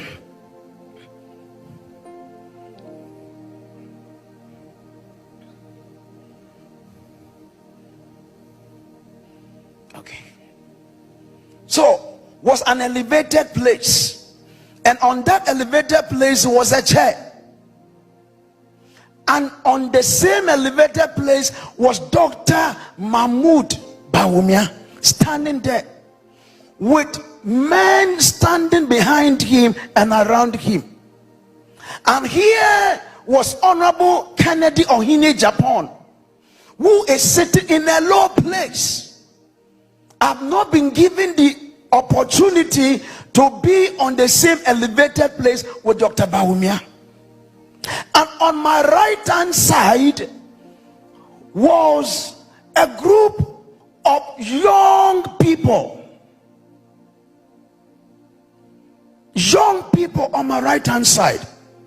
On my left hand side were party foot soldiers. And this comprises of old and young, very educated and least educated, professionals and market women and men. They were on my left hand side. And on a part of the elevated place were senior party members whose voice carries weight. And they were waiting to see what will happen. And as I saw Dr. Mahmoud Bawumia at the elevated place, I concluded if he's at the elevated place, then he's closer to the chair than Honorable KennedyAgyapong. But suddenly, I saw the group of young people between the ages of 18 and 45 coming and saying, our future is very important. We will not allow others to toy with our future. For these people feel accomplished. These people feel a bit okay. They have been sorted out in the schemes of life. Things have gone on well for them. We will not allow them to make a decision that will affect us. And these people were also angry that these people did not help them. They did not take care of them. And they were thinking that top-down approach was to favor him. But they did not know the hunger is coming. And the way they treated them in the past 8 years, that is how they will show them. Watch the vision well. Then I saw the group of young people coming. Hold his son. Then the rest follow him. Then I saw these people also came. Come. Hold his hand. And they began bringing him up to the elevated place. Hold on. Whilst they were bringing him up to the elevated place, these influential party members elders of the party, people who have done a lot of things, who in the past were here and showed everything that they were here, decided, well, in this election, we will not come out publicly to say we are here. Neither are we coming out to say we are here. They were just watching. And when they saw the movement and that these people were coming, keep on coming a little bit, these people now came and they joined. And as they joined, some of the people here, you go and join. I've not called you. Go and join. Bring him. And they brought him and he sat down. Now move for me. As he sat down, I asked the angel of the Lord, what is this? And the angel said, this is what has already happened. Not it is about to happen. It has already happened. Now this is what have happened. That the reality will dawn on them on the 31st of January. That Honorable KennedyAgyapong has already won. Because the people you saw on your right hand side are young people who are thinking about their own future. Their own future and their destiny. The ones you saw on the left are party foot soldiers that comprise of all manner of people who believe that 8 years, those at the top forgot them. That those at the top forgot them. And they did everything to sideline them. And even brought some people to compete them for them to lose their place. And the angels stirred something up. And for them going by top-down approach, felt that as it happened in 2023, that is how it will happen in 2026. But the Lord said, they will punish them.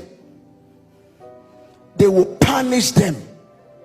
And they will vote massively for Honorable KennedyAgyapong. So, prophet, this vision I am showing you, I have shown you the conclusion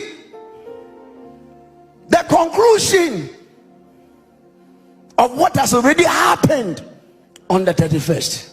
Why did I come and tell you? Someone say we will assassinate you. You are not correct. Somebody said after 31st we'll come to your church and beat you up. You are mad. Do you think I belong to those who they beat up? Do you think I'm a chicken? See, do you think the same thing you said in 2024 that I told you? I wish you have the power to be in, power, that you will be able to do what you do. That is how 31st you realize, you and your people, you don't have what it takes to do anything again in this country. Now, every one of you be in your positions, and let me do the fancy one. Be in your position. Now, tell me here. My make a show you there. My make a show you there. Abra mutu kon moko Americano. Nyame oma minya oye visions. Ekor ebien ebasa anan enum. Na abra minya adam vision enum wie no. Numu na black Rastafari ma okay chem there papa bi e wo friend abronye DC. Ona nkofo bi wo hyehyɛ maroba. Na me feed the bi o feed there wo hyehyɛ maroba obama meje mamaka. Ame hyehyɛ maroba mentimpo. Because sama meta mentimpo. Na vision na munwi no. Munwi there was baby wo soro. And then baby na wo soro no ego bi si wo. And I say Abraham Musha Zendamano Muda Dr. Bawumia Ojina Mensa Enyifa. Elevated place no. Emma Ngwafu P was in Echi. na dem go na wosi na chi no oye nkofo won wa ton one there so okwode no awon se wo be ye okay inti mu de wo doso wosi na chi na me hu de se mi send former oye KennedyAgyapong otenawo a obi anka no na aid wo na adwena anyi de mo see e wo 2023 no ona no be see e wo 2026 na abra KennedyAgyapong otenawo no on my right hand side me hu oye young people between the ages of 18 and 45. And these people in the last election we vote massively. I'm a Dr. Bawumia. Into one there the same way what year in 2023 no obey a biom. On my left hand side, we party food soldiers. Na kofa or your mixture of emofoma in painful na all kinds of people. I don't know what was school. I want one school on do babyara. I don't know what juma. I don't know what juma. But in the heart of these people is anger. They the men of we are wujina esro no 8 years of power no one kasa one was see one adan why mother why one kasa one into one way full. Now I want to was one adwina there. Mosa, yeah, 2023 now. Bawumia winning no. Dem go fu nyina obobovota ma Bawumia. But it is a stir up in the spirit to punish them. I said it is a stir up in the spirit to do what? To punish them. Now me wonder it could be so wojina a part of the elevated place. Na enim wo party fu impenyfo. A wo kasa nyipete. But when I drink there, baby, a party will be able to know. Yen to me and out and make a day. I say, you support a ye, another iron, you support a ye. Now, ye bush a Morocco. Now, the main penny for a woodsina in 2023, no, who could take Dr. Bawumia Nechi. But at this time, no, they are not telling anyone where they belong. Into Woodsina or Watershed. Mamui and there. In my former another, the youth no waba umbra was America webuso KennedyAgyapong ninsenyi fem de yene dache or ye more important than mankofu bi wenya anyen so ye pede ye bobra anyen so ye pede ye ko baby anyen so ye pede ye yazibi into kita oye KennedyAgyapong ninsem na mamuyi anyi de grassroots ngofo na why a mixture of all manner of people no I want to say what the anger nebufu there je botua one cow na wobe na wobo so KennedyAgyapong ninsem wo atabini day na bra wo so ninsem no na why there elevated place no obia feel there Bawumia obenegwa no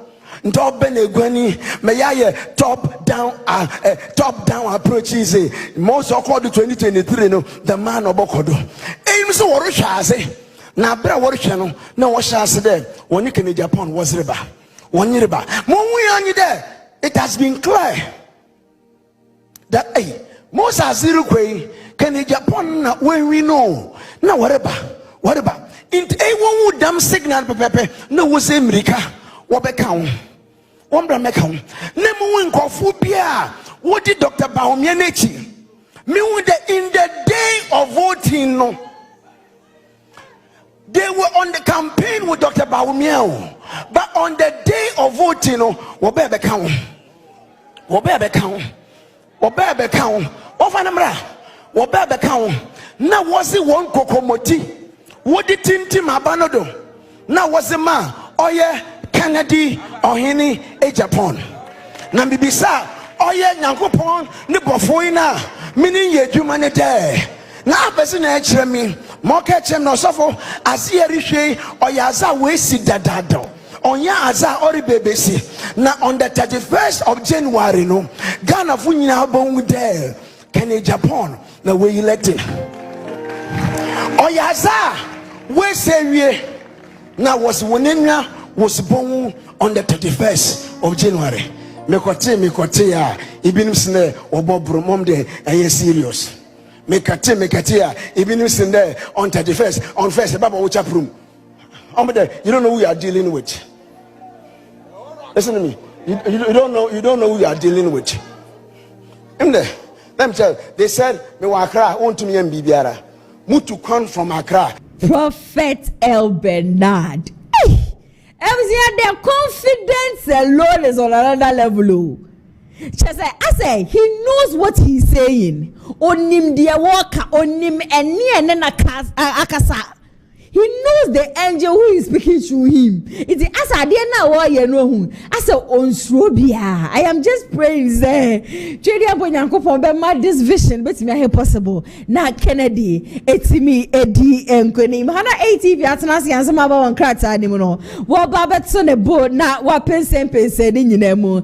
Eddie, am I an engineer? So that Romana daddy Denano. Mitsumi Eddie showdown, Jumedia no ever so much. I mean, Chama Husima and Quajabwa from crack. To Emrasisia. Abusia Yarebe Emma Ehawo. And yet to Bryan, no me come for Lion Age Clinic Ghana and Famau. Ahankwa and Abe Puma. The baby be grow as so Yare. Abusia sa Uba be Puma Haseya. Yes, sir, and now we are ready to say syphilis, gonorrhea, candidiasis. Jalipa be grown and see a friend of white. Hello, everyone. My name is Dr. Maxwell Aziz Mensah. I'm the founder and senior doctor of Lineage Clinic Ghana. Our mission is to provide you with exceptional herbal medicine treatment and holistic healthcare to all our patients to becoming a healthier you. Thank you for trusting Lineage Clinic Ghana. Lineage Clinic Ghana, your #1 healthcare expert.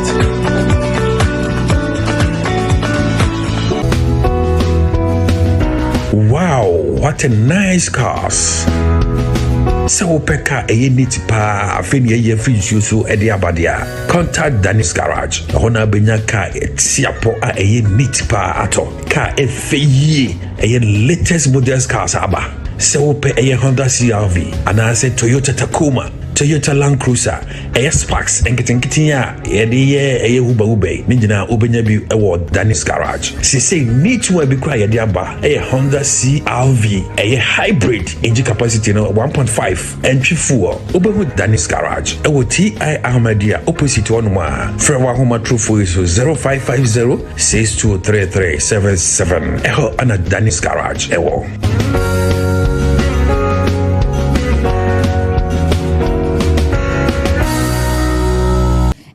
Service biara here bia no Fred Danny's Garage and na sell Lineage Clinic GHR. One bejo so shonko na woman no atweche enkomo ATP atenase ansama ba won krata ne mu no wo ba be pesen ni nyina mu ede amayen hana ATP nana ya sewa bia boko yesu adome hoye na nso oba de adaro ma menso me hu ye papa Prophet Elbernard prophecy the ATP anu ohio nana ya sewa we be kasa no de ahide ne nso yendie nim se KennedyAgyapong kwa metria etiasi ya wayi Kennedy di amaye dana na die ye nsuro bibie nim se 31st no ento ankosi 6 o'clock na se makabi ento ankosi be 4 o'clock okowe no na nkunimdie akọ edi ama Kennedy wo KennedyAgyapong a enye fedi going to say top to bottom say ekoyi flag bearers and unse na ye kasa ditia pa unse Prophet Elbernard or say sade no mo ye san ko mo di be favor wo bio. Yeah. But at the end of the day, no near my bed than was when so I idea a sit that Kennedy is sitting on the throne already. I can't just wait for that prophecy to manifest. Yeah, me no dear worry shemu say Kennedy ebedin kunim. Amen. Amen. January 2028. That day no bedin kunim no. Ebeye Ghana for nyina nwanwa. Na ebeye sa asa Ghana asa yakoto abafofra wo Kennedy na yo mampeni akasa e. I can't wait. It's nyina no. Okromu say. Nyina de ne cause kwaku bonsam abekasa wo. Kwaku bonsam. Oni kwaku bonsam. Sebi de. Ai, wa bekasa wo si na moye po bia manali DMPP amanuko nanim am se Dr. Bawumia. What's in a bosom na kasa kire ni se Kennedy wo Kennedy wo KennedyAgyapong. Also we beka ya bra na wona CEO di nkomo ati se mo twetwe nkomo wa. Yeah. E ka kire ye se Nyakopon bo wa se Kennedy esanso yi ni tibiem na se wo sha ase a ye be hu amanfo a so be ba be join ni ampa and wo sha ade na be mu trodo akasa enti no da Mr. Kennedy wo ina Japan na ya se wo wafa ne fala we no wafa ne se bibie wo no e be ye Dr. Bawumia camp for wa se we de yesusu down so na mo susu pa ye pa me tibi me se me nyaa anka na Bawumia nya be 2% na Kennedy nya be 70 something percent na wo hu se youth ni ye ni abre yeah se Kennedy crossing ye friend is saying 54% yen kan hu ni say 2028 election ade na peke ama Kennedy anana ya so ye hu de na be sire delegate ni say nyakopon bo a that day no mo bi for just 10 pesos embe that down 20 pesos embe that down kano dwuno mada ache ho o nana bi ene wan kasa wo da ache ho na kotowa bapa o mo fe mo de nyakopon aye yi o aka mo delegate no mo nwene mo sunya na mo da so nyakopon bo a wo sole anopa na kotowa ba na dwene hu ye ansa no akotowa ba no see we dwumeru abevery I see you you're a daddy boy daddy boy nyame shira ye papa nyakopon onko so anhira no misi afi ko awie de ni ya wo banana de ato ne na amen afi wenya obi ale be wo na na ya se wa ye beto ne beto afi ko na awie re eja me the next year me to be this maka ja mo say entafo na ya zaiden nyame ya adoma me entafo ne be ba be duro ntere me de wo mo beto eye me a medwumewura na ya me de afi ye beto ne badin amen nyankopon shira ne I won shira ne papa one of the best CEOs Sametimi akasa have ever come across. In fact, the nipa be bia way. ATB fa sema ba onkrata ni mutudwa emaye. Okay, na ya so me for daily guide e fa ma yetiefo ni ahwefo nyina kwa ba e fa mra ne day showdown jumedie so ne ube pm e wo krata ni ma ne se Kennedy wo hini Japan ni foni e da krata fa e toso miensa na hwe de wi a na ni masima ye serious na was ade tie bia me ma fa ne fala ne ankasa was wadi nkunim ankasa na krata e pon amane se wo sise wo po obi obetima nkunim ediama MPP amanuko nyakopon bo 2028 dia na ye wono Kennedy wo hine Japan no wo kasa eda che delegate for sent mo kono bo fa ko promote ne nkoto oba e former Kennedy wo hine Japan nyakopon bo 31 January 2026 nese nkunim die no enko e former MPP amanuko nyakopon bo 2028 na wo hwe krata ye musoso a yesi afimi ya nese yanti asem dan kasa ewo my Ghana mu wase na ni nyina eye ukopie mu ya ya waso eye Easter na se ye MP o honom no na se nyakopon ato ne nsa ede afrena na akoya arehusem ye papa pane ye nyina ye twese nka fidie enka ye nti asembo ni bia na hwe di asembo ni ezefe ye jenu ye ti ye no na akoya arehusem ne krata ebo ho amane se ye isi ahye se by election no ebe ko so nyakopon mo the 3rd March nti no by batise ye se na yire kura so obekwa akogina bi nti nye fedi agro nti na batu we mu be ya hyepa papa ya and a krata daily guidance so e kan wasem enso wa ha wunya bia na eja wato obo ase no waken kan nyina bi so edi amaye na king of oriata enso ni foni eda ase ni rahu ye papa ye nyina ni so ni OSP no my Ghana Tony General won sense ma ye twensan ka king of oriata e ba we piem e wo my Ghana mo ase na eja ba ese edi ni gina na say ye ese atoto na no bi etima koye edi ama no nenso ya hweka di king of oriata edim so ba we piem wo my Ghana mo ase wo be piem o so yale nyina beka ye immigration form wo US for kra ekoche no ne ade hwehwe nyimponom za abrante ye papa kin of oriata sa ne ho ye papa na ye Ghana fo na wo twa ye ndro na krata ebo ho amane se eye Victor eye Smith awono na ye ambassador ede ema United States no na wo kire mu ka se woni eye kin of oriata ne Kelsen ekasa ye aye fe no eye Kobi wone ne kasa nese ochiremu anisema wake nyina ne sasa kino foriata ne ba no wo ba no ase osuru ase ehum bia boni ye papa enye fedi agro woni so bedru aman Ghana mu se kwan ye de ne befa so no ano be ye di ntina won pese wo beba no ene krata ka wase wa ase wone gabi wo chiridako ene hwetwe nkoma na wo chiridako chiremu ka se miame wo fa no pese wo ba de ne so hwe de wi aman Ghana ne andi samani ko wiki desima chichiro majiri nyina de afa no wo be piem wa say ya e kwan omode ne be fa so na no be di papa ye nyina hwe me ame wa fa chama wundume kwan kro omode ne fa so a enye fedi agro na aba ono kino foriata e no man ga de mu so be betima je ni be 15 yen ti na ehu ankasa e de abone ne kratai enso e de aba wunya bia na eja wakomu su kɔ no akenkan nyina bi kama so e de ama interna no pensama daily guidance so e de e buy ne samari sini nyina so e de ama me de wo kwa de custodian na be piem enso de custodian na se Kennedy Japan ni foni e de ha se waje na tare white kama na me say en krata ni nyina no hwe na nima ye serious pa ye ni nyina ne se nyakopon bo a 35 January 2026 no enkonindie be koso e de ama no na krata de custodian e bo ho amane se wono ene se fata se delegate kokromoti no e kwato aba e de ma no ye nyina nim se nyakopon bo 2020 enye fedi agranka sanfama MPP amanikuo no etisi ya mpe wo bia ye youth no man Ghana timemufo e pene pad ya e be ye din ankasa e de amane to no nipa obetimi edi nkunim ankasa e de ama MPP amanikuo no nyakopon bo 2028 ne krata e kan wasem enso e wa ha Dr. Bawumia so ne phone e da wade ne shirt ya wabo ne tie blue kama na krata e bo ho amane se woni nkrofo maku ye nine na kwakwa gina ye Bryan champion KennedyAgyapong say ye wadi twum e na afenso Bryan kan say Japan na san nkrofo we mu nyina no why na obetime do mo sunkunuma na se wotimi zo enu wo mo sunkunya kopon bo a 31st no ND samanuko no wo ma ye redo ma ye krado ye baba se wo mo hwe do obetime di nkunim na eja wo mo so do mo de na baba be face ankasa eti wa wotina se na wo a wodwene ho a wotimi se hwan e na edi nkunya kopon bo a 2020 ne the custodian kan wasem enso e wo ha se ya wonya bia kratafe to so miensa no atobo ase no akenkan nyina bi kama so edi amaye anodon preko premu e wo ensawa dojia na se wo mu duadua ye plant bi e wo ho na ye fe ne green plant e ba beboa amatimemfo no so etimenya so mfa so papa ye ne kratai enso kan wasem enso Ghana e ba be host Africa Rare Estate festival bi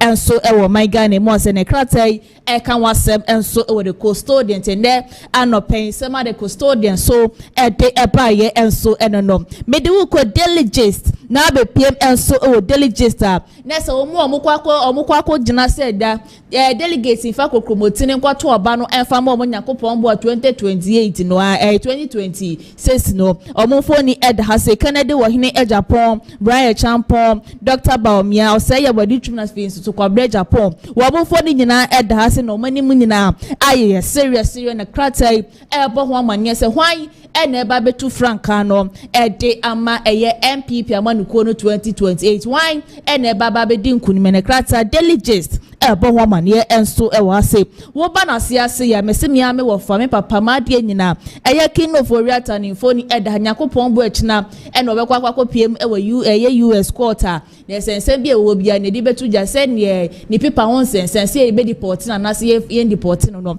nyakopon bo acho be wa kopiem ewo court oba ni nchemu ase so a na se Kennedy nana kase wo kasa de akire delegate mesra mada mo kwoto aba na mo kai se me Kennedy Japan na mo fa kokromoti no enfa nto aba no enfa emame oba ni nchemu ase ya waso Easter se wonya ne ba bi ko nyankopon bo ne 3rd March na by election no ba be koso na ene krata ebo ho amane se anhwa na yire akwa ginemu bia na se wakwa testi akensi eba be koso no tine delegate ebo ho amane enso e wa ha me the source the air to aso na be piem so the source na se Dr. Bawumia the phone da so woni MPP amaniko ni bi phone da hase da nyina nyakopon bo a abato eba be koso esi na odo obedi nkunim hwan na ode ne ekwa gina nyakopon bo a 2028 ND samanuko krata ebo ho amane wo ba na siase soso na ese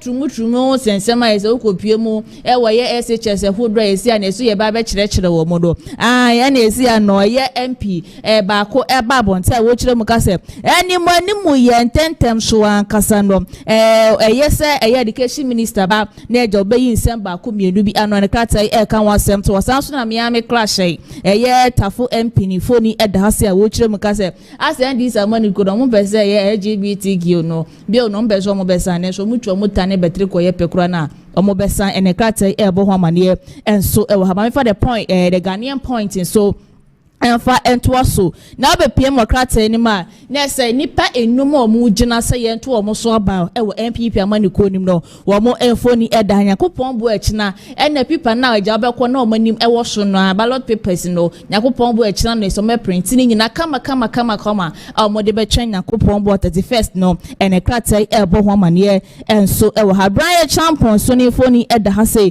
ena o say sa wo po obi obetima boa ama MPP amani ko ni kabo unity kro ne pepepe yeti mabam nyanya kopon bo 2020 nkunimdie abade ama MPP amanuko ni dia na ye wo no Bryan a champion e krata e kan WhatsApp enso wa ha say sanso na wo ba na nche mu wase enso so a na se chama wuntumi sem bi okwa kekan ye e fa Bryan so mo kwa akoye campaign say ye nchu so ye Dr. Bawumia na wontimi be di MPP amanuko 2028 ne krata enso e kan WhatsApp enso wa ha say sanso na se edun ketie de tie bia anso ade tie bia no obekwa akogina say ye delegate when this maniko nso ngoto ne so aba ne krata ebo ho amane se wono dede bia dom be gina pinzie so mo ye kwakoto aba nsem mo kan nyina no ya na edokre omo ba mo fa omo ye kan sitime mo fofo nyina gronti na de bia dan Ghana for ede kokromoti no eto aba ede ma wo mo ma me for the metro line so enfa ento so ukopie mo ewo ye insawom adodua na se anodom pre ese wodua eye tree planting bi ekoso ewo honoma enche bia mo ba be lunch e ba be boa matime mo fo ewo honom no etimi akoso kwano wanu ankasa and so nyankopon bo Ghana ye baba be hosti eye Africa Rare Estate Festival bi e wo my Ghana bo asekrata and so e kan wase and so e wo ha me de Ghanaian publisher e de e to so wo be pm e wo krata and so anima na se eye minority no wo mo bo afuye baba ye se ase de eye nak for omo ye no kroma say no omo nti ase eti animanimu ya eye mpanifo enyi director general woda no enfamfiri onum nyasa anya dom beti ase no mati ase china e wo kroma say ne kratai enso ebo ho amane enso Dr. Bawumia wa ye ready wa ye kraro say eye delegate nkoto aba enfama 2026 hostness and Ghana ye ba be hosti no the Ghanaian publisher so da be pm e wase ase ma me for daily graphic sorry krata nyina so na ya se wa for de aka nyina fa meto so ma yetiefo nyina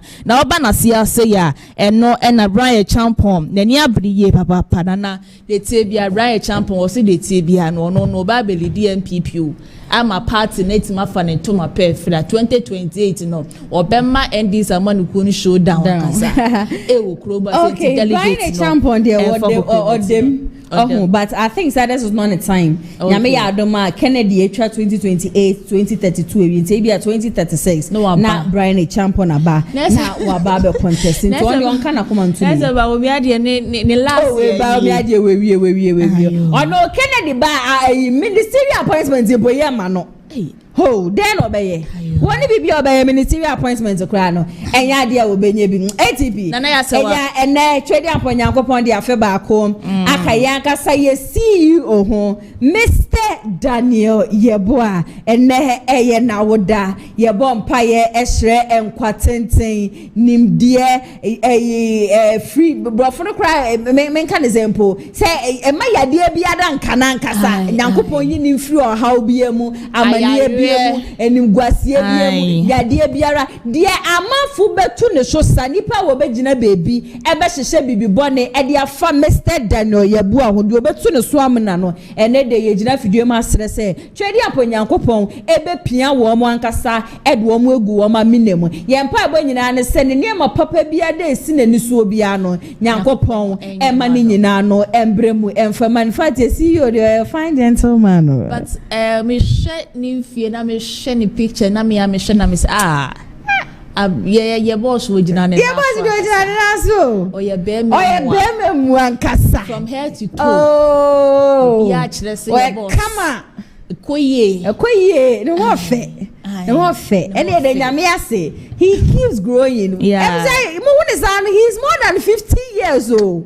watira 50 nyame ehyira no nyankopon de ahofe ne jade nankasa em se ebere na KennedyAgyapong nyankopon ebo no nyankopon to ne bo e no pe wo na hwe separate enye de ye de boy ye bi de boy no David we different in fact see you wofe I obi nkasa ye boss enya da age no David and so still strong in fact and ye be celebrating say won say me ka say me de ne be tu kwan my bibia ready nkata ni bibia ready nti abusia bia fiti o chine kono mo ehun ye CEO wo Abel Fontaine fidie ne so anachese na ya sewa me di me bo hye so me de ne ko Dubai me say Christmas you know obu adwuma wantumi ahome nti me be say me ma no full luxurious rest and 1 week my funny plane ticket ni bibia ho ka nyagopon ensure ye papa na enyo no nko aso na ne wodi na woda Michael Bano and wo ye NDC communication team member Bryan abrebia no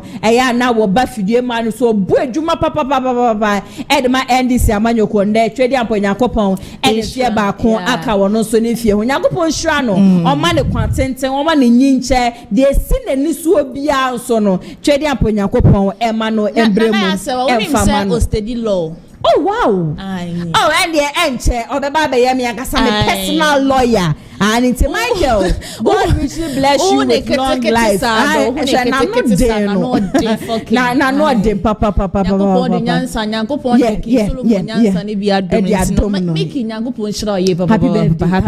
Happy birthday.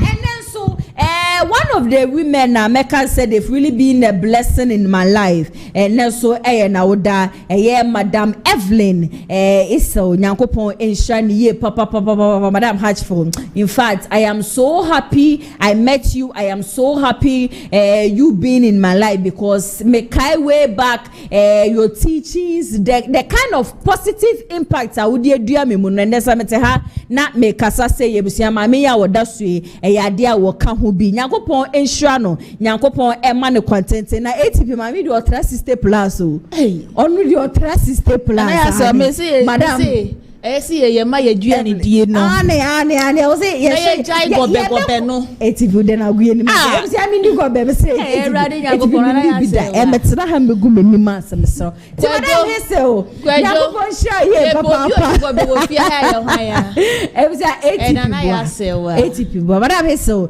Nyankopon ensure Nyankopon ma kwatenten o ma onyinche de da wakoma so nyina no Nyankopon ema no embre madam even Nyankopon papa emsia emre no ko hana mrema kwa na nde djubedi ya de beso mu nyina no ye de ni nyina beba na wie ye djube ko bia daroma na Bryan abrebia mtum betena fidie mu hanu se di shoulder djubedi no e beso mo e ye Lioness Clinic GH ye de be na da so say ye syphilis say ye gonorrhea we ye be mount mu adwuma ye e wo mpem ye de a wo be ma na ye ketekete talo ho pressure e how ye papa ho sensem diabetes ni ade ye problem awa be won Lioness Clinic GH for no mo bibidro papa e betu ya de ni nyina se e free consultation baby a wo bia no wo frɛ wo mo a wo ntua sike bia wo mo 2 branches enkramantem no mo Spencer saso na Kumasi ha no wo mo e wo tech maximum betimi afrɛ mo 0559658403 and as 0558143438 na oni wo mo atwetwe enkomom Danis garage nso eso mase a wo mo so say